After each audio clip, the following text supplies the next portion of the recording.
Price lord.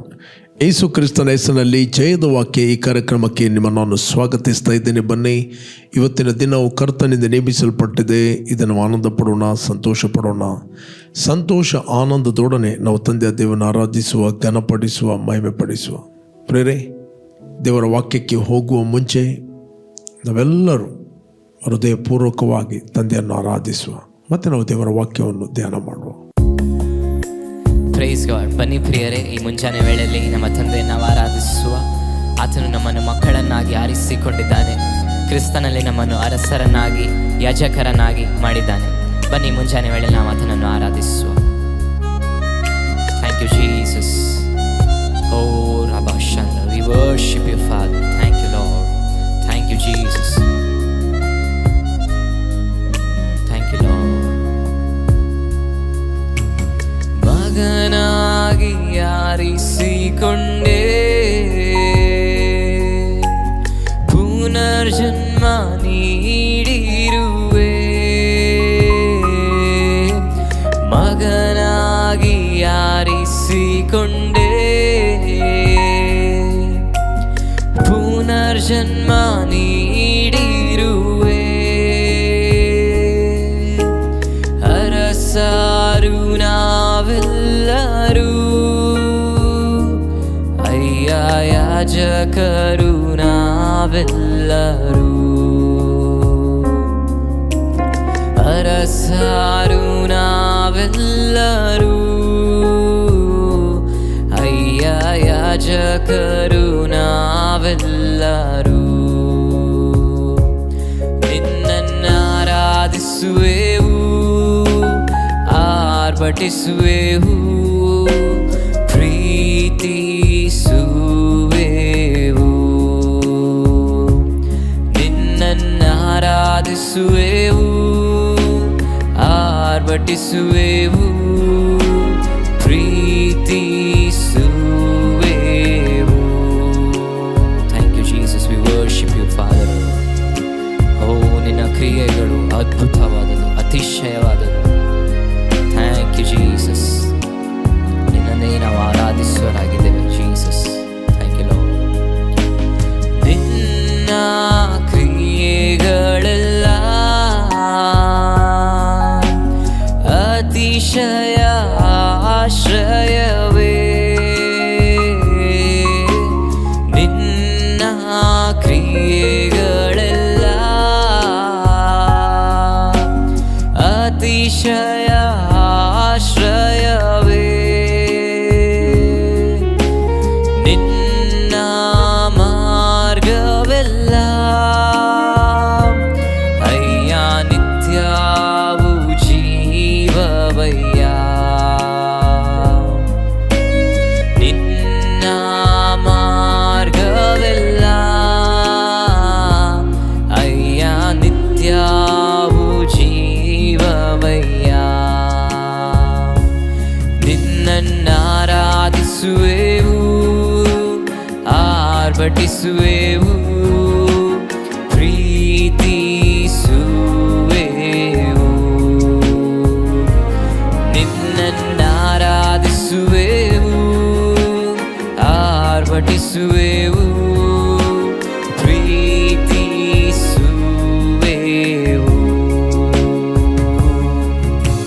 ಸಕಲವ ಪಡೆದವನೇ, ಸರ್ವಶಕ್ತನೇ.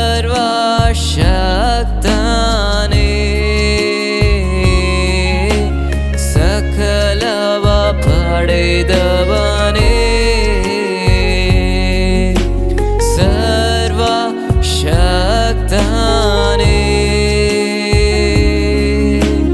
ಮಹಿಮೆಗೆ ಯೋಗ್ಯನೇ,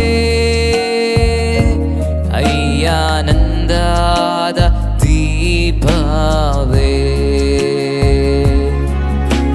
ಮಹಿಮೆಗೆ ಯೋಗ್ಯನೇ, ಅಯ್ಯಾನಂದಾದ ದೀಪವೇ. ನಿನ್ನನ್ನು ಆರಾಧಿಸುವೆವು, ಆರ್ಭಟಿಸುವೆವು, ಪ್ರೀತಿಸುವೆವು.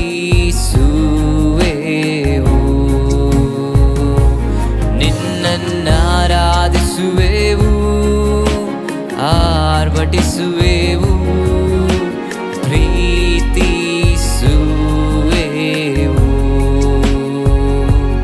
ನಿನ್ನನ್ನು ಆರಾಧಿಸುವೆವು, ಆರ್ಭಟಿಸುವೆವು, ಪ್ರೀತಿಸುವೆವು.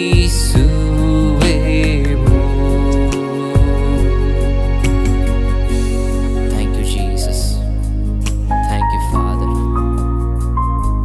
Thank you lord.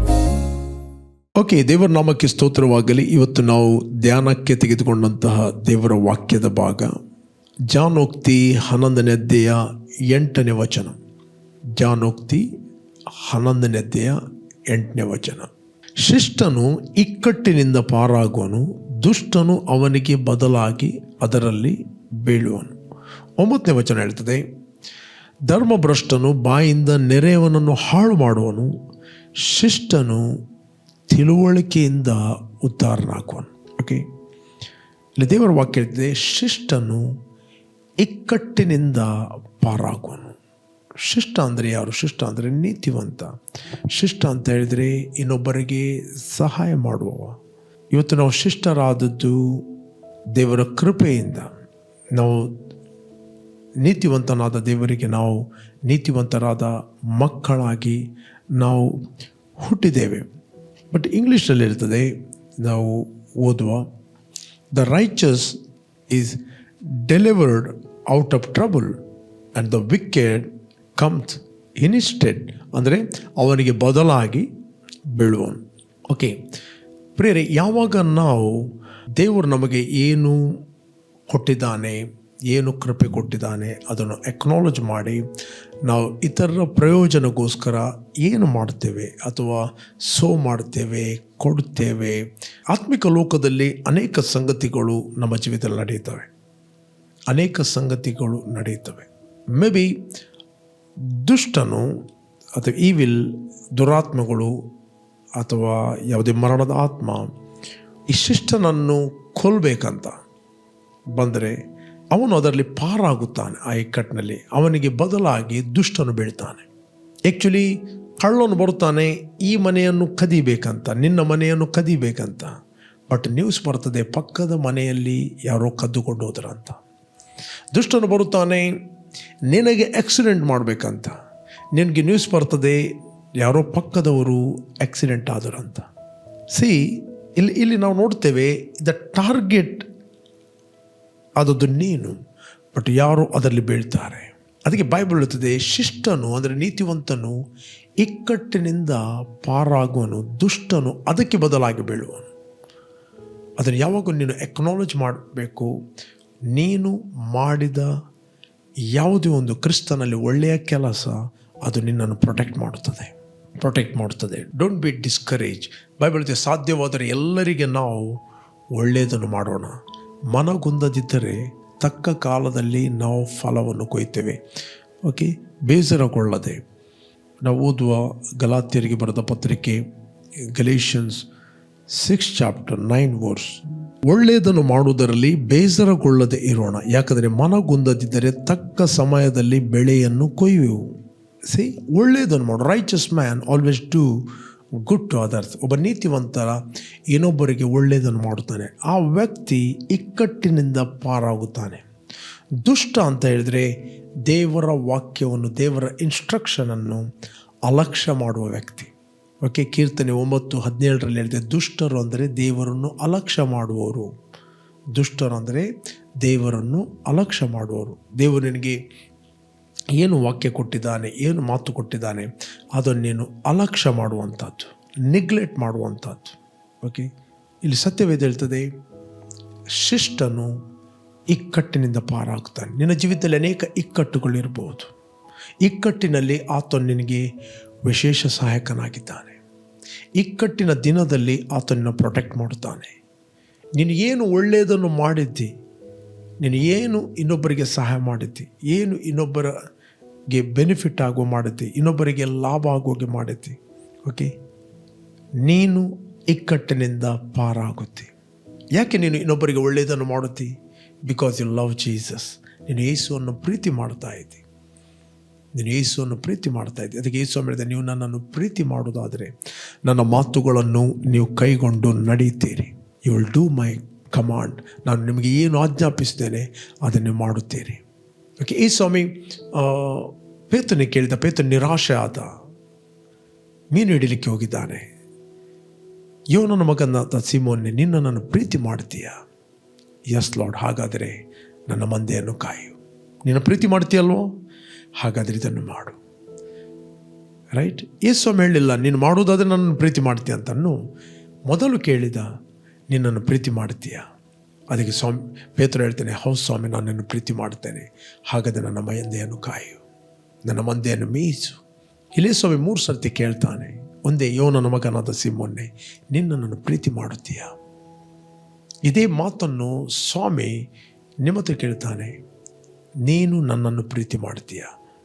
ನೀನು ಆತನ ಪ್ರೀತಿ ಮಾಡೋದಾದರೆ ನಿನಗೆ ಆತನ ವಚನವನ್ನು ಕೈಗೊಂಡು ನಡೆಯಲಿಕ್ಕೆ ಯಾವ ಕಷ್ಟ ಆಗೋದಿಲ್ಲ. ನೀನು ಆತನ ಪ್ರೀತಿ ಮಾಡೋದಾದರೆ, ಆತನು ಹೇಳಿದ್ದಾನೆ ತಂದೆ ತಾಯಿಗಳನ್ನು ಸನ್ಮಾನಿಸು, ನೀನು ಸನ್ಮಾನಿಸ್ತೀ. ನೀನು ಆತನ ಪ್ರೀತಿ ಮಾಡೋದಾದರೆ ನೀವು ಯಾವ ಸಭೆಗೆ ಹೋಗ್ತೀರಿ, ನಿಮ್ಮ ಸಭಾನಾಯಕರಿಗೆ ಅಧೀನರಾಗಿರಿ, ಅವರ ಮಾತನ್ನು ಕೇಳಿರಿ. ನಿನಗೇನು ಕೇಳಲಿಕ್ಕೆ ಕಷ್ಟ ಆಗೋದಿಲ್ಲ. ಕೆಲವರು ಹೇಳುವುದುಂಟು, ನಾನು ದೇವರ ಮಾತು ಕೇಳ್ತೇನೆ, ಸಭಾಪಾಲಕರ ನಾಯಕರ ಮಾತನ್ನು ಕೇಳುವುದಿಲ್ಲ. ಸಭಾನಾಯಕರ ಮಾತನ್ನು ಕೇಳು ಅಂತ ಹೇಳಿದ್ದು ದೇವರು. ಹಾಗಾದರೆ ನೀನು ದೇವರ ಮಾತನ್ನು ಮುರಿದ ಹಾಗೆ ಕೇಳುವುದಿಲ್ಲ ಅಂತ ಹೇಳಿದರೆ ದೇವರನ್ನು ಅಲಕ್ಷ್ಯ ಮಾಡುತ್ತೀನಿ. If you honour them you honour God. ಸಭಾಪಾಲಕರು ಹೇಳುವುದಲ್ಲ ನೀವು ನಮಗೆ ಮಾತನ್ನು ಕೇಳಿ ಅಂತ, ದೇವರು ಹೇಳಿತ್ತು ಮಾತನ್ನು ಕೇಳಿ ಅಂತ. ನಿಮ್ಮ ತಂದೆ ತಾಯಿಗಳ ಮಾತನ್ನು ಕೇಳಿ ಅಂತ ಹೇಳಿದ್ದು ದೇವರು, ನಿಮ್ಮ ತಂದೆ ತಾಯಿಗಳು ಹೇಳುವಂಥದ್ದಲ್ಲ. ಹಾಗಾದ್ರೆ ನೀವು ಯೇಸುವನ್ನು ಪ್ರೀತಿ ಮಾಡುತ್ತೀರಿ, ನಿಮ್ಮ ತಂದೆ ತಾಯಿಗಳ ಮಾತನ್ನು ಕೇಳುತ್ತೀರಿ, ನಿಮ್ಮ ತಂದೆ ತಾಯಿಗಳಿಗೆ ಕೊಡುವಂತನ್ನು ಕೊಡ್ತೀರಿ. ದೇವರ ಮಾತನ್ನು ನೀವು ಕೇಳುವುದಾದರೆ, ನೀವು ಆತನು ಪ್ರೀತಿ ಮಾಡೋದಾದರೆ ನಿಮಗೆ ಯಾವ ಮಾತು ಕೂಡ ಅದು ಭಾರವಾಗುವುದಿಲ್ಲ. ಅದು ನಿಮಗೆ ಜಾಯ್ ಆಗುತ್ತದೆ, ನಿಮಗೆ ಜೀವವಾಗಿರುತ್ತದೆ, ನಿಮಗೆ ಸಂತೋಷವಾಗಿರುತ್ತದೆ, ನಿಮಗೆ ಅದು ಬೆಳಕಾಗಿರುತ್ತದೆ. ಇದೆಲ್ಲ ಮಿಸ್ಟೇಕ್ಗಳನ್ನು ಮಾಡುವಂಥದ್ದು ಇಲ್ಲಿ ಅಂತ ಹೇಳಿದರೆ ಒಂದು ಆತ್ಮಿಕ ಕುರುಡುತನ. ಆತ್ಮಿಕ ಬೆಳಕು ನಿಮ್ಮಲ್ಲಿ ಇದೆ ಅಂತ ಹೇಳಿದರೆ ಯಾವ ಸಂಗತಿ ಕೂಡ ಇದು ನಿಮಗೆ ಕಷ್ಟ ಆಗುವುದಿಲ್ಲ. ನಿಮಗೆ ಅದು ಹಳುವಾಗ್ತದೆ, ಹಗುರವಾಗ್ತದೆ. There is a joy in your spirit. ನಿಮಗೆ ಒಳಗಿಂದ ಗೊತ್ತಿದೆ. ಅದಕ್ಕೆ ಬೈಬಲ್ ಹೇಳ್ತದೆ, ಬೇಸರಗೊಳ್ಳದೆ ಒಳ್ಳೆಯದನ್ನು ಮಾಡಿರಿ, ಮನಗುಂದದಿದ್ದರೆ ತಕ್ಕ ಕಾಲದಲ್ಲಿ ಫಲ ಕೊಡುತ್ತೀರಿ. ನೀವು ಯಾರಿಗೆ ಒಳ್ಳೆಯದನ್ನು ಮಾಡುತ್ತೀರಿ ಅವರು ನಿಮಗೆ ರಿವಾರ್ಡ್ ಕೊಡಲಿಕ್ಕಿಲ್ಲ. ಯಾರಿಗೆ ಒಳ್ಳೆಯದನ್ನು ಮಾಡುತ್ತೀರಿ ಅವರು ನಿಮಗೆ ಅಪಕಾರ ಮಾಡಬಹುದು, ಅದು ಅವರಿಗೆ ಬಿಟ್ಟದ್ದು. ನೀನು ದೇವರಿಗೋಸ್ಕರ ಮಾಡಿದ್ದಿ, ನೀನು ಕ್ರಿಸ್ತನ ಪ್ರೀತಿ ಮಾಡಿದ್ದಿ, ಅದಕ್ಕೋಸ್ಕರ ಫಲ ಕೊಡುವ ಆತನು ಅವರಲ್ಲ. ನಿನ್ನ ವೈರಿ ಹಸಿದಿದ್ದರೆ ಅವನಿಗೆ ಊಟ ಕೊಡು, ಬಾಯರಿದೆ ನೀರು ಕೊಡು, ಅದಕ್ಕೆ ಕರ್ತನು ನಿನಗೆ ಪ್ರತಿಫಲ ಕೊಡ್ತಾನಂತ ಬೈಬಲ್ ಹೇಳ್ತದೆ. ಆ ವ್ಯಕ್ತಿ ಕೊಡ್ತಾನಂತ ಬರೀಲಿಲ್ಲ, ಆ ವ್ಯಕ್ತಿ ನಿಮಗೆ ಪ್ರತಿಫಲ ಕೊಡ್ತಾನೆ ಬರೀಲಿಲ್ಲ. ಬಟ್ ದೇವರು ಡೆಫಿನೆಟ್ಲಿ ಫಲ ಕೊಡ್ತಾನೆ. ನೀವು ಬೇಜಾರಗೊಂಡರೆ ನಿಮಗೆ ಫಲ ಇರುವುದಿಲ್ಲ. ಯಾಕೆ ಬೇಜಾರಾಗ್ತದೆ? ಬೇಜಾರು ಯಾಕೆ ಆಗ್ತದೆ ಅಂತ ಹೇಳಿದರೆ, ನೀವು ಆ ಮನುಷ್ಯನನ್ನು ನೋಡಿದಾಗ ಕೆಲವೊಮ್ಮೆ ನೀವು ಒಳ್ಳೆಯದನ್ನು ಮಾಡುವುದನ್ನೇ ಹೇಳ್ತೀರಿ, ನಾನು ಸ್ಟಾಪ್ ಮಾಡುತ್ತೇನೆ. ಯಾಕೆ? ನಾವು ಯಾರಿಗೆ ಒಳ್ಳೆಯದನ್ನು ಮಾಡಿದರೆ ನಮಗೆ ಅನ್ಯಾಯ ಮಾಡೋದು, ಇನ್ನು ಮುಂದೆ ನಾವು ಯಾರಿಗೂ ಒಳ್ಳೆಯದನ್ನು ಮಾಡೋದಿಲ್ಲ. No, you cannot change your nature. ನೀವು ಏನು ಒಳ್ಳೆಯದನ್ನು ಮಾಡಲಿಕ್ಕೆ ಡಿಸೈಡ್ ಮಾಡಿದ್ದೀರಿ, ನೀವು ಕರ್ತನನ್ನು ಪ್ರೀತಿ ಮಾಡ್ತೀರಿ, ಅದಕ್ಕೋಸ್ಕರ ಒಳ್ಳೆಯದನ್ನು ಮಾಡ್ತೀರಿ. ಆ ಮನುಷ್ಯನಿಗೆ ರಿವಾರ್ಡ್ ಕೊಡಬೇಕಾಗಿಲ್ಲ, ಕರ್ತನಿಗೆ ರಿವಾರ್ಡ್ ಕೊಡ್ತಾನೆ, ಕರ್ತನಿಗೆ ಪ್ರತಿಫಲ ಕೊಡ್ತಾನೆ. ಕರ್ತನು ಮರೆಯಲಿಕ್ಕೆ ಆತನು ಅನ್ಯಾಯಸ್ಥಾನಲ್ಲ, ತಂದೆ ಮರೆಯಲಿಕ್ಕೆ ಅನ್ಯಾಯಸ್ಥಾನಲ್ಲ. ಹೀ ಈಸ್ ಯುವರ್ ರಿವಾರ್ಡ್, ಆತನ ರಿವಾರ್ಡ್. ಮೇ ಬಿ ದೇವರ ವಾಕ್ಯ ಯಾರ್ಯಾರಿಗೆ ಏನನ್ನು ಸಲ್ಲಿಸಬೇಕು, ಯಾರ್ಯಾರಿಗೆ ಏನೇನು ಕೊಡಬೇಕಂತ ಹೇಳ್ತದೋ ಅದನ್ನು ಕೊಡುವುದಂದರೆ ನೀನು ದೇವರಿಗೆ ಸನ್ಮಾನ ಮಾಡೋದು. ಅದಕ್ಕೆ ಬೈಬಲ್ ಹೇಳ್ತದೆ, ಈ ವ್ಯಕ್ತಿಗೆ ಬೈಬಲ್ ಡಿಕ್ಲೇರ್ ಮಾಡುತ್ತದೆ ಅವನು ಶಿಷ್ಟನು ಅನೇಕ ಇಕ್ಕಟ್ಟುಗಳಿಂದ ಪಾರಾಗುತ್ತಾನೆ, ದುಷ್ಟನು ಅವನಿಗೆ ಬದಲಾಗಿ ಬೀಳುತ್ತಾನೆ. ರೈಟ್? ಇವತ್ತು ಅನೇಕ ಆಕ್ಸಿಡೆಂಟ್ ನೋಡ್ಬೋದು. ಜಸ್ಟ್ ನೀವು ಮಿಸ್ ಆದ್ರಿ, ಇನ್ಯಾರೋ ಸತ್ತರು. ಆ್ಯಕ್ಚುಲಿ ಸೈತನ ಹಾಕಿದ್ದು ಟಾರ್ಗೆಟ್ ನಿಮಗೆ, ಬಟ್ ನಿಮ್ಮನ್ನು ದೇವರು ಪಾರು ಮಾಡಿದ, ಇನ್ನೊಬ್ಬ ಸತ್ತ. ಓಕೆ, ನಿನ್ನ ಮನೆಯಲ್ಲಿ ಕದಿಬೇಕಿತ್ತು, ಇನ್ನೊಬ್ಬರ ಮನೆಯಲ್ಲಿ ಕದ್ದು ಹೋದರು. ನಿನ್ನನ್ನು ದೇವರು ಪಾರು ಮಾಡಿದ, ಅದಕ್ಕೆ ಬದಲಾಗಿ ಅವನು ಬಿದ್ದ. ನಿನಗೆ ಅದು ನ್ಯಾಚುರಲ್ ಗೊತ್ತಾಗಲಿಕ್ಕಿಲ್ಲ, ಬಟ್ ಸ್ಪಿರಿಚುವಲಿ ದೇವರು ಹೇಳ್ತಾನೆ, ಆತನು ನಿನ್ನನ್ನು ಇಕ್ಕಟ್ಟಿನಿಂದ ಪಾರು ಮಾಡುತ್ತಾನೆ. ಶಿಷ್ಟನು ಇಕ್ಕಟ್ಟಿನಿಂದ ಪಾರಾಗುವನು, ದುಷ್ಟನು ಅವನಿಗೆ ಬದಲಾಗಿ ಬೀಳುವನು. ನೆಕ್ಸ್ಟ್ ವಚನ ಹೇಳ್ತದೆ, 9ನೇ ವಚನ, ಧರ್ಮಭ್ರಷ್ಟನು ನೆರೆಯವನನ್ನು ಮಾತುಗಳಿಂದ ಹಾಳು ಮಾಡುವನು. ನಾವು ಓದುವ ಈ ವಚನವನ್ನು ಪುನಃ ಕಂಟಿನ್ಯೂ ಆಗಿ ಓದುವ. ಜಾನೋಕ್ತಿ 11ನೇ ಅಧ್ಯಾಯ 9ನೇ ವಚನ. ಧರ್ಮಭ್ರಷ್ಟನು ಬಾಯಿಂದ ನೆರೆಯನ್ನು ಹಾಳು ಮಾಡುವನು. ಇವತ್ತು ಎಷ್ಟೋ ಮಂದಿ ಬಾಯಿಂದ ನೆರೆಯನ್ನು ಹಾಳು ಮಾಡುವವರಿದ್ದಾರೆ. ಓಕೆ, ಸಹೋದರ ಮಧ್ಯದಲ್ಲಿ ವಿಷ ಬೀಜ ಬಿತ್ತಿ, ಸಹೋದರ ಮಧ್ಯದಲ್ಲಿ ತಪ್ಪಾಗಿ ಕಥೆಗಳನ್ನು ಕಟ್ಟಿ, ಇವರು ತಮ್ಮನ್ನು ತಾವು ಪ್ರಮೋಟ್ ಮಾಡೋದಕ್ಕೋಸ್ಕರ ಇನ್ನೊಬ್ಬರ ಸುಳ್ಳು ಸ್ಟೋರಿಗಳನ್ನು ಇವನಿಗೆ ಬಿತ್ತಿ, ಕೆಲವರು ಸಭೆಗಳ ಮಧ್ಯದಲ್ಲಿ ಬಿತ್ತುತ್ತಾರೆ, ಕೆಲವು ಸೇವಕರ ವಿರುದ್ಧವಾಗಿ ಬಿತ್ತುತ್ತಾರೆ, ಲೀಡರ್ಸ್ಗಳ ವಿರುದ್ಧವಾಗಿ ಬಿತ್ತುತ್ತಾರೆ. ಓಕೆ, ಇನ್ನೊಬ್ಬ ವಿಶ್ವಾಸಿಯ ಬಗ್ಗೆ ಮನಸ್ತಾಪ ಬಿತ್ತುವಂಥದ್ದು, ರಾಂಗ್ ಪಿಕ್ಚರನ್ನು ತರುವಂಥದ್ದು, ಇವರ ಮಾತುಗಳನ್ನು ಕೇಳಿ ಅವರು ಇನ್ನೊಬ್ಬರ ಮೇಲೆ ಬಿಟರ್ನೆಸ್ ಇಡುವಂಥದ್ದು. ಓಕೆ, ನಷ್ಟ ಯಾರಿಗೆ? ನಷ್ಟ ಯಥಾರ್ಥವಂತರನ್ನು ದುರ್ಮಾರ್ಗಕ್ಕೆ ಎಳೆಯುವನು ತಾನು ತೋಡಿದ ಗುಂಡಿಯಲ್ಲಿ ತಾನೇ ಬೀಳ್ತಾನಂತ ಬೈಬಲ್ ಹೇಳ್ತದೆ. ಓದಿದ್ದೀರಾ? ನಾನು ನಿಮಗೆ ಓದ್ತೇನೆ. I read for you. ಜಾನೋಕ್ತಿ 28ನೇ ಅಧ್ಯಾಯ 10ನೇ ವಚನ. ಯಥಾರ್ಥವಂತರನ್ನು ದುರ್ಮಾರ್ಗಕ್ಕೆ ಎಳೆಯುವನು ತಾನು ತೋಡಿದ ಗುಂಡಿಯಲ್ಲಿ ತಾನೇ ಬೀಳುವನು. ನಿರ್ದೋಷಿಗಳಿಗೆ ಸುಖವು ಸೊತ್ತಾಗುವುದು. ಯಾಕೆ ನಿರ್ದೋಷವಾಗಿ ನಡೆಯುತ್ತಾನೆ, ದೋಷವಿಲ್ಲದೆ ನಡೆಯುತ್ತಾನೆ, ಅವನಿಗೆ ಲೈಫಲ್ಲಿ ಸುಖ ಇರುತ್ತದೆ. ಆ ಸುಖವೇ ಅವನಿಗೆ ಸುತ್ತು. ಯಥಾರ್ಥವಂತರನ್ನು ದುರ್ಮಾರ್ಗಕ್ಕೆ ಎಳೆಯುವಂಥದ್ದು, ಅವನು ತಾನು ತನಗೆ ಗುಂಡಿಯನ್ನು ತೋಡುತ್ತಾನೆ. ಇನ್ನೊಬ್ಬರ ಬಗ್ಗೆ ಚಾಡಿ ಮಾತಾಡುವಂಥದ್ದು, ಇನ್ನೊಬ್ಬರ ಬಗ್ಗೆ ಬಿಟ್ಟರ್ನೆಸ್ ಹುಟ್ಟಿಸುವಂಥದ್ದು.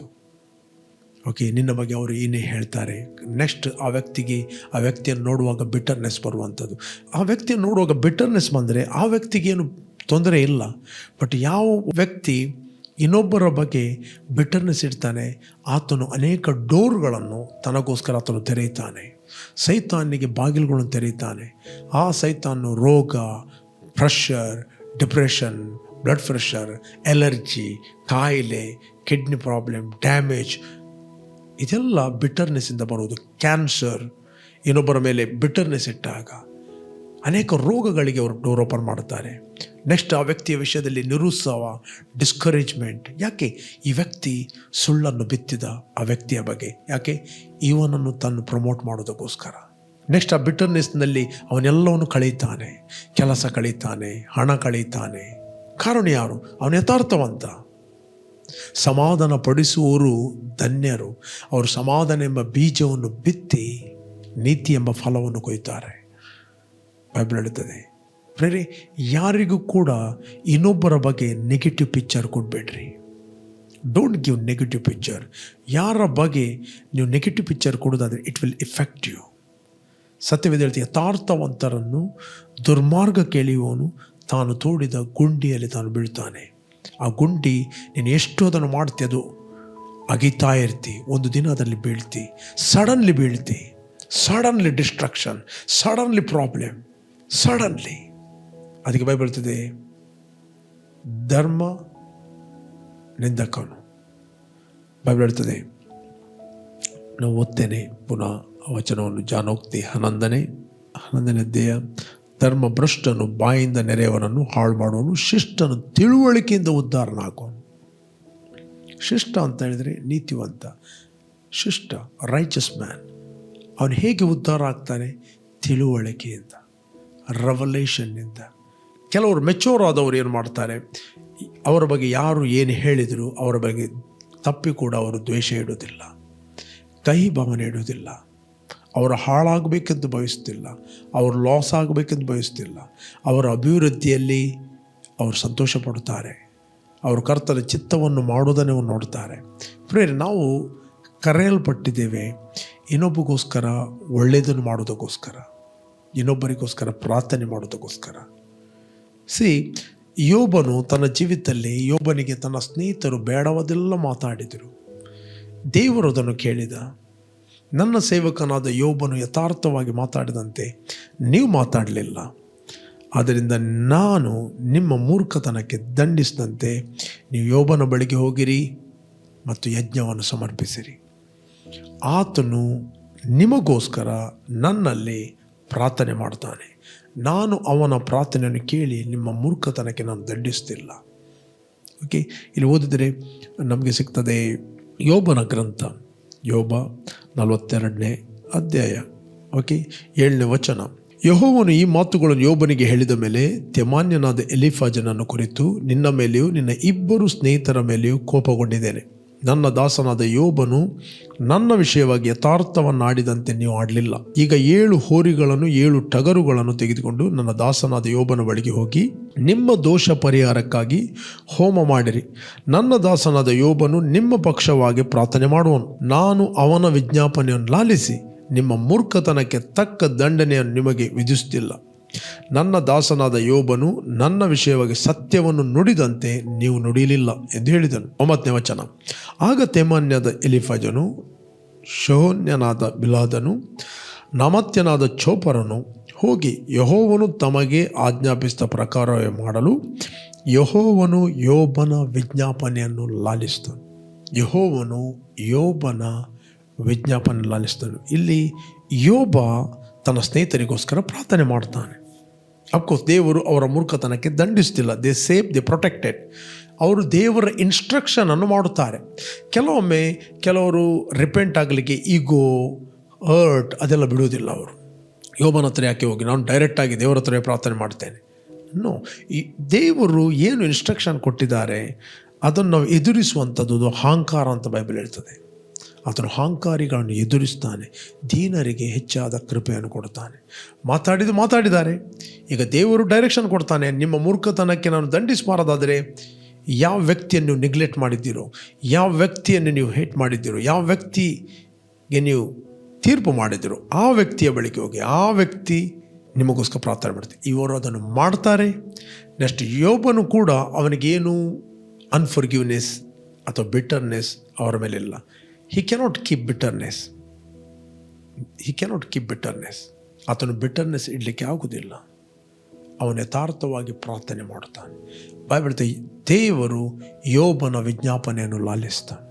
ಓಕೆ, ಯೋಬನು ವಿಜ್ಞಾಪನೆಯನ್ನು ಲಾಲಿಸಿದನು. 10ನೇ ವಚನ ಹೇಳ್ತದೆ, ಯೋಬನು ತನ್ನ ಸ್ನೇಹಿತರಿಗೋಸ್ಕರ ಪ್ರಾರ್ಥಿಸಿದ ಬಳಿಕ ಯೆಹೋವನು ಅವನ ದುಸ್ಥಿತಿಯನ್ನು ಹೋಗಲಾಡಿಸಿ ಅವನ ಸೊತ್ತನ್ನು ಮೊದಲಿಗಿಂತ 2ರಷ್ಟಾಗಿ ಹೆಚ್ಚಿಸಿದನು. ಒಂದು ವೇಳೆ ಯೋಬನು ಪ್ರಾರ್ಥನೆ ಮಾಡದಿದ್ದರೆ ನೆಕ್ಸ್ಟ್ ಯೋಬನ ಜೀವಿತದಲ್ಲಿ ಇದು ನಡೀತಿರಲಿಲ್ಲ. ಏನು ಆತನು ಕಳಕೊಂಡ, ಏನು ಐಶ್ವರ್ಯವಂತನಾಗಿದ್ದ, ಎಲ್ಲವನ್ನು ಆತನು ಸೊತ್ತನ್ನು ಡಬಲ್ ಪಡೆದ. ಇವತ್ತು ಅನ್ಫರ್ಗಿವ್ನೆಸ್ನಿಂದಾಗಿ, ಹಠದಿಂದಾಗಿ ಅನ್ಫರ್ಗಿವ್ಸ್ ಕೊಡದೆ ಹೇಗೋ ಅವರು ಕಳಕೊಂಡಿದ್ದಾರೆ, ಅವರು ಇನ್ನೂ ಕಳಕೊಳ್ತಾರೆ. ಪ್ರೇರೆ, ನೀವು ನಿಮ್ಮ ಜೀವಿತದಲ್ಲಿ ಏನು ಕಳಕೊಂಡಿದ್ದೀರಿ, ಏನು ಲೂಸ್ ಮಾಡಿದ್ದೀರಿ, ಏನು ನೀವು ನಿಮ್ಮ ಜೀವಿತದಲ್ಲಿ ತಪ್ಪಿ ಹೋಗಿದೆ, ಯಾರಿಂದ ತಪ್ಪಿ ಹೋಗಿದೆ, ಅಥವಾ ನೀವು ಮಾಡದ ಕೆಲಸವನ್ನು ಮಾಡಿದಾರಂತ ಹೇಳಿದ್ದಾರೆ, I encourage you, pray for them. ಅವರಿಗೋಸ್ಕರ ಪ್ರಾರ್ಥನೆ ಮಾಡಿರಿ. ದೇವರು ನಿಮ್ಮ ದುಸ್ಥಿತಿಯನ್ನು ತೆಗೆದು ನಿಮ್ಮನ್ನು ಬ್ಲೆಸ್ ಮಾಡುತ್ತಾನೆ. This is the way to be a blessing. ನೀವು ಅನೇಕರಿಗೆ ಆಶೀರ್ವಾದವಾಗ್ತೀರಿ. ಇದು ಸತ್ಯ, ಇದು ನಿಜ. ಓಕೆ, ಇದು ಸ್ಟೋರಿ ಅಲ್ಲ. ಯೋಬನು ತನ್ನ ಸ್ನೇಹಿತರಿಗೋಸ್ಕರ ಪ್ರಾರ್ಥನೆ ಮಾಡಿದರೆ ನಾನು ನಿಮಗೆ ಎನ್ಕರೇಜ್ ಮಾಡ್ತೇನೆ. ಯಾರು ನಿಮಗೆ ಹೇಟ್ ಮಾಡ್ತಾ ಇದ್ದಾರೆ, ಯಾರು ನಿಮ್ಮ ವಿಷಯವಾಗಿ ಅಪಪ್ರಚಾರ ಮಾಡ್ತಾರೆ, ಯಾರು ನಿಮ್ಮ ಹೆಸರನ್ನು ಮಿಸ್ಯೂಸ್ ಮಾಡ್ತಾರೆ, ಆರ್ ಯು ಪ್ರೇಯಿಂಗ್? ಅವ್ರಿಗೋಸ್ಕರ ಪ್ರಾರ್ಥನೆ ಮಾಡ್ತೀರಾ? ಪ್ರಾರ್ಥನೆ ಮಾಡಿದರೆ ಮೊದಲು ಬ್ಲೆಸ್ ಆಗೋದು ನೀವು. ನಿಮ್ಮ ದುಸ್ಥಿತಿ ಹೋಗ್ತದೆ. ಓಕೆ, ಯಾರ ಬಗ್ಗೆ ಬಿಟರ್ನೆಸ್ ಇಡಬೇಡ್ರಿ, ಯಾರ ಬಗ್ಗೆ ಕಹಿ ಭಾವನೆ ಇಡಬೇಡ್ರಿ. It will effect you, it will weaken. ಅದು ನಿಮ್ಮ ಆತ್ಮಿಕ ಜೀವಿತವನ್ನು ಕುಂಠಿತಗೊಳಿಸ್ತದೆ, ಆತ್ಮಿಕ ಜೀವಿತವನ್ನು ವೀಕ್ ಮಾಡ್ತದೆ. ಅದರಿಂದ ಅವ್ರಿಗೋಸ್ಕರ ಪ್ರಾರ್ಥನೆ ಮಾಡಿ. ನಿಮಗೆ ಒಂದು ಅಪರ್ಚುನಿಟಿ. ಸಭೆಗೆ ಬರ್ತೀರಿ, ಸಭೆಯಲ್ಲಿ ಒಬ್ಬ ವ್ಯಕ್ತಿ ಹೇಟ್ ಮಾಡ್ತಾನೆ, ಗುರುಗುಟ್ತಾನೆ, ಹೇಳಬೇಡ್ರಿ ಅವನ ನಿಮಿತ್ತವಾಗಿ ನಾನು ಸಭೆಗೆ ಬರೋದಿಲ್ಲ ಅಂತ. ನೋ, ಹೇಳಬೇಡಿ. ಆ ವ್ಯಕ್ತಿ ನಿಮ್ಮನ್ನು ಸಭೆ ಕರ್ಕೊಂಡು ಬಂದದಲ್ಲ, ನಿಮ್ಮನ್ನು ಸಭೆ ಕರ್ಕೊಂಡು ಹೋಗುವಂಥದ್ದು ಕರ್ತನು. ನೀವು ಕರ್ತನಿಗೋಸ್ಕರ ಬರುತ್ತೀರಿ. ಬಟ್ ನಿನಗೊಂದು ಅಪರ್ಚುನಿಟಿ, ಆ ವ್ಯಕ್ತಿಗೋಸ್ಕರ ನೀನು ಪ್ರಾರ್ಥನೆ ಮಾಡೋದು. ನಿನ್ನ ಪ್ರಾರ್ಥನೆಯಿಂದ ದೇವರು ಅವನನ್ನು ಬದಲಾಯಿಸ್ತಾನೆ, ಪ್ಲಸ್ ನಿನ್ನನ್ನು ಇನ್ನೂ ಹೆಚ್ಚಾಗಿ ಆಶೀರ್ವದಿಸ್ತಾನೆ, ನಿನ್ನ ದುಸ್ಥಿತಿಯನ್ನು ಆತನು ಹೋಗಲಾಡಿಸ್ತಾನೆ. ಇಲ್ಲಿ ಬೈಬಲ್ ಹೇಳ್ತದೆ, ಅನೇಕರು ಸಿಕ್ಕು ಬೀಳ್ತಾರೆ. ಯಾಕಂತ ಹೇಳಿದರೆ ಈ ರೀತಿಯಾಗಿ ಒಬ್ಬರಿಗೊಬ್ಬರು ಮಾತಾಡಿ ಹರ್ಟ್ ಮಾಡಿ. ಇಲ್ಲಿ ಬೈಬಲಲ್ಲಿ ಬರೆಯಲ್ಪಟ್ಟಿದೆ, ಯಾಕೋಬನ ಗ್ರಂಥದಲ್ಲಿ ಬರೆಯಲ್ಪಟ್ಟಿದೆ. ಓದ್ತೀರಾ? ನೀವು ಯಾವ ರೀತಿ ಅರ್ಥ ಮಾಡ್ತೀರಿ ಅದು ಮುಖ್ಯ. ಯಾಕೋಬ 5ನೇ ಅಧ್ಯಾಯ 13ನೇ ವಚನ, ನಿಮ್ಮಲ್ಲಿ ಬಾಧೆ ಪಡುವನಿದ್ದಾನೋ ಅವನು ದೇವರನ್ನು ಪ್ರಾರ್ಥಿಸಲಿ, ನಿಮ್ಮ ಸಂತೋಷ ಪಡುವನಿದ್ದಾನೋ ಅವನು ಕೀರ್ತನೆ ಹಾಡಲಿ. ಓಕೆ, ನಿಮ್ಮಲ್ಲಿ ಅಸ್ವಸ್ಥನಾಗಿರುವನಿದ್ದಾನೋ ಅವನು ಸಭೆಯ ಹಿರಿಯರನ್ನು ಕರೆ ಕಳಿಸಲಿ, ಅವರು ಕರ್ತನ ಹೆಸರಿನಿಂದ ಅವನಿಗೆ ಎಣ್ಣೆ ಹಚ್ಚಿ ಅವನಿಗೋಸ್ಕರ ದೇವರನ್ನು ಪ್ರಾರ್ಥಿಸಲಿ. ನಂಬಿಕೆಯಿಂದ ಮಾಡಿದ ಪ್ರಾರ್ಥನೆಯು ರೋಗಿಯನ್ನು ರಕ್ಷಿಸುವುದು, ಕರ್ತನು ಅವನನ್ನು ಎಬ್ಬಿಸುವನು, ಮತ್ತು ಪಾಪ ಮಾಡುವನಾದರೆ ಅದು ಪರಿಹಾರವಾಗುವುದು. ನೆಕ್ಸ್ಟ್ ಹೇಳ್ತದೆ 16ನೇ ವಚನ, ಹೀಗಿರಲು ನೀವು ಸ್ವಸ್ಥವಾಗಬೇಕಾದರೆ ಓಕೆ ನಿಮ್ಮ ಪಾಪಗಳನ್ನು ಒಬ್ಬರಿಗೊಬ್ಬರು ಅರಿಕೆ ಮಾಡಿ ಒಬ್ಬರಿಗೋಸ್ಕರ ಒಬ್ಬರು ದೇವರನ್ನು ಪ್ರಾರ್ಥಿಸಿ. ನೀವು ಸ್ವಸ್ಥವಾಗಬೇಕಾದರೆ ಒಬ್ಬರಿಗೊಬ್ಬರು ಪಾಪಗಳನ್ನು ಅರಿಕೆ ಮಾಡಿ ಒಬ್ಬರಿಗೋಸ್ಕರ ಒಬ್ಬರು ಪ್ರಾರ್ಥನೆ ಮಾಡಿ. ಇಲ್ಲಿ ಪಾಪ ಅಂದರೆ ಏನು? ನೀನು ಮಾಡಿದ ಮಿಸ್ಟೇಕನ್ನು ಹೋಗಿ ಅವನ ಹತ್ರ ಹೇಳುವುದಲ್ಲ, ಅವನು ಮಾಡಿದ ಮಿಸ್ಟೇಕನ್ನು ಇವನ ಹತ್ರ ಹೇಳುವುದಲ್ಲ. ನಿಮ್ಮ ಮಧ್ಯದಲ್ಲಿ ಏನು ಮನಸ್ತಾಪ ಆಗಿದೆ, ನೀನು ಏನು ಅವನಿಗೆ ದೂರಿದ್ದೆ, ಅವನು ನಿನಗೇನು ದೂರಿದ್ದಾನೆ, ಅರಿಕೆ ಮಾಡೋದಂದರೆ ಯು ಆಸ್ಕಿಂಗ್ ಫಾರ್ಗಿವ್ನೆಸ್. ನೀವು ಸಮಾಧಾನವಾಗೋದು, I am so sorry, just ನಿಮ್ಮ ಮಿಸ್ಟೇಕ್ಗಳನ್ನು ನೀವು ಒಪ್ಪುವಂಥದ್ದು, ನೆಕ್ಸ್ಟ್ ಒಬ್ಬರಿಗೊಬ್ಬರು ಪ್ರಾರ್ಥನೆ ಮಾಡುವಂಥದ್ದು ಹಾರ್ಟ್ಫುಲಿ. ನೀವು ಸ್ವಸ್ಥವಾಗಬೇಕಾದರೆ ಇಲ್ಲಿ ಬೈಬಲ್ ಹೇಳ್ತದೆ 14ನೇ ವಚನ, ಹೀಗಿರಲು ನೀವು ಸ್ವಸ್ಥವಾಗಬೇಕಾದರೆ ನಿಮ್ಮ ಪಾಪಗಳನ್ನು ಒಬ್ಬರಿಗೊಬ್ಬರು ಅರಿಕೆ ಮಾಡಿ ಒಬ್ಬರಿಗೋಸ್ಕರ ಒಬ್ಬರು ದೇವರನ್ನು ಪ್ರಾರ್ಥಿಸಿರಿ. ನೀತಿವಂತನ ಅತ್ಯಾಸಕ್ತಿಯುಳ್ಳ ವಿಜ್ಞಾಪನೆಯು ಬಹುಬಲವಾಗಿದೆ. ಓಕೆ, ನೀತಿವಂತನ ಅತ್ಯಾಸಕ್ತಿಯುಳ್ಳ ಪ್ರಾರ್ಥನೆಯು ಬಹುಬಲವಾಗಿದೆ. ಇಲ್ಲಿ ನೀತಿವಂತರಿಗೋಸ್ಕರ ಬರೆಯಲ್ಪಟ್ಟೆ. ಕ್ರಿಸ್ತನಲ್ಲಿ ನಾವು ನೀತಿವಂತರು, ನಾವು ಒಬ್ಬರಿಗೊಬ್ಬರು ಪ್ರಾರ್ಥನೆ ಮಾಡುವವರಾಗಿದ್ದೇವೆ. ಒಬ್ಬನಿಗೆ ಹೇಟ್ ಮಾಡ್ತಾ ಇದ್ದೇನೆ, ದ್ವೇಷಿಸ್ತಾ ಇದ್ದೇನೆ, ಯು ಪ್ರೇ, ಅದನಿಗೋಸ್ಕರ ಪ್ರಾರ್ಥನೆ ಮಾಡು. ನಾನು ಹೇಳ್ತೀನಿ, ನೀವು ಆರೋಗ್ಯದಲ್ಲಿ ಜೀವಿಸ್ತೀರಿ. ಇವತ್ತು ಅನೇಕರು ಸಿಕ್ ಬೀಳಲಿಕ್ಕೆ ಕಾರಣ ಏನು? ಇದಕ್ಕೆ ದ್ವೇಷ, ಇನ್ನೊಬ್ಬರ ಮೇಲೆ ಕಹಿ ಭಾವನೆ. ಯಾಕೆ ಅವನಿಗೋಸ್ಕರ ಪ್ರಾರ್ಥನೆ ಮಾಡೋಕ್ಕೆ? ಅವನು ಹಾಳಾಗಿ ಹೋಗಲಿ ಶಪಿಸುವಂಥದ್ದು. ಡೋಂಟ್ ಕರ್ಸ್, ಶಪಿಸುವವರನ್ನು ಆಶೀರ್ವದಿಸಿರಿ. ಓಕೆ ಪ್ರೇರೆ, ಯಾರು ನೀವು ವೀಕ್ಷಿಸ್ತಾ ಇದ್ದೀರಿ, ಯಾರು ನೀವು ಫಸ್ಟ್ ಟೈಮ್ ವೀಕ್ಷಿಸ್ತಾ ಇದ್ದೀರಿ, ನಾನು ನಿಮಗೋಸ್ಕರ ಪ್ರಾರ್ಥನೆ ಮಾಡ್ತೇನೆ. You bless. ಯೇಸುವನ್ನು ರಕ್ಷಕನ ಒಡೆಯನನ್ನು ಅಂಗೀಕಾರ ಮಾಡದಿದ್ದರೆ ಇದು ನಿಮ್ಮ ಸಮಯ. ನಿಮ್ಮ ಹೃದಯದಲ್ಲಿ ಯೇಸುವನ್ನು ಕರೆಯಿರಿ. ನಾನು ನಿಮಗೋಸ್ಕರ ಪ್ರಾರ್ಥನೆ ಮಾಡ್ತೇನೆ. Thank you father. ತಂದೆ, ನಿನ್ನ ಪ್ರಸನ್ನತೆಗೋಸ್ಕರ ಸ್ತೋತ್ರ. ನೀನು ನಮ್ಮ ಮೇಲೆ ಪ್ರೀತಿ ಮಾಡಿ ನಿನ್ನ ಒಬ್ಬನೇ ಮಗನಾದ ಯೇಸುವನ್ನು ನಮಗೋಸ್ಕರ ಕಳಿಸಿ ಆತನು ಹೂಣಲ್ಪಟ್ಟು 3ನೇ ದಿನ ಪುನರುತ್ಥನಾದನು. ಆತನು ಸುರಿಸಿದ ರಕ್ತದ ಮೂಲಕ ನಮ್ಮ ಅಪರಾಧಗಳು ಪರಿಹಾರವಾಗಿ ನಮಗೆ ಕ್ರಿಸ್ತನಲ್ಲಿ ಬಿಡುಗಡೆ ಆಯಿತು. ನಾವು ಬಿಡುಗಡೆ ಹೊಂದಿದವರಾಗಿದ್ದೇವೆ ಮತ್ತು ಬಾಯಿಂದ ಅರಿಕೆ ಮಾಡುತ್ತೇವೆ, ಯೇಸುವೆ ನಮ್ಮ ಕರ್ತನೆಂದು. ನೀನು ವಾಗ್ದಾನ ಮಾಡಿದ ಪವಿತ್ರಾತ್ಮ ವರವನ್ನು ನಂಬಿಕೆಯ ಮೂಲಕ ನಾವು ಹೊಂದುತ್ತೇವೆ. ತಂದೆ, ನಿನ್ನ ವಾಕ್ಯ ಹೇಳ್ತದೆ, ಶಿಷ್ಟನು ಇಕ್ಕಟ್ಟಿನಿಂದ ಪಾರಾಗುವನು, ದುಷ್ಟನು ಅದಕ್ಕೆ ಬದಲಾಗಿ ಬೀಳುವನಂತ ವಾಕ್ಯ ಹೇಳ್ತದೆ. ನಮ್ಮನ್ನು ಅನೇಕ ಇಕ್ಕಟ್ಟುಗಳಿಂದ ನೀನು ರಕ್ಷಿಸ್ತಿ. ಧರ್ಮಭ್ರಷ್ಟನು ನೆರೆಯವನನ್ನು ವಂಚನೆಯ ಮಾತುಗಳಿಂದ ಹಾಳು ಮಾಡುವನು. ವಿವೇಕಿಯು ಹೇಳ್ತೇನೆ, ಶಿಷ್ಟನು ತಿಳುವಳಿಕೆಯಿಂದ ಉದ್ಧಾರನಾಗುವನಂತ ವಾಕ್ಯ ಹೇಳ್ತದೆ.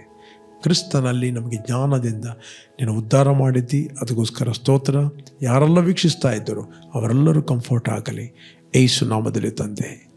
Amen, amen. Praise God. ಯಾರು ನೀವು ಬರ್ತ್ಡೇ ಮತ್ತು ವೆಡ್ಡಿಂಗ್ ಆನಿವರ್ಸರಿ ಸೆಲೆಬ್ರೇಟ್ ಮಾಡ್ತಾ ಇದ್ದೀವಿ, ನಿಮಗೋಸ್ಕರ ನಾವು ಪ್ರಾರ್ಥನೆ ಮಾಡ್ತೀವಿ. Blessed happy birthday and blessed happy wedding anniversary. ತಂದೆ, ಯಾರು ಬರ್ತ್ಡೇ ಮತ್ತು ವೆಡ್ಡಿಂಗ್ ಆನಿವರ್ಸರಿ ಸೆಲೆಬ್ರೇಟ್ ಮಾಡ್ತಾ ಇದ್ದಾರೆ ಇವರಿಗೋಸ್ಕರ ಪ್ರಾರ್ಥಿಸ್ತೇನೆ. ಇವರು ಫ್ರೂಟ್ಫುಲ್ ಆಗಲಿ, ಬ್ಲೆಸ್ ಆಗಲಿ, ಕೆಡುಕನ ಎಲ್ಲ ಕೈಗಳಿಂದ ಇವರು ತಪ್ಪಿಸಿ ಕಾಪಾಡು, ಯೇಸು ನಾಮದಲ್ಲಿ ತಂದೆ.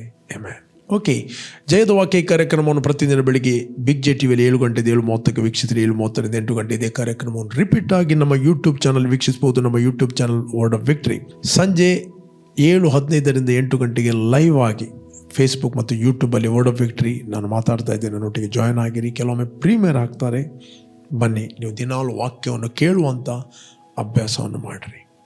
Okay, you are all bless. Jesus loves you. Amen.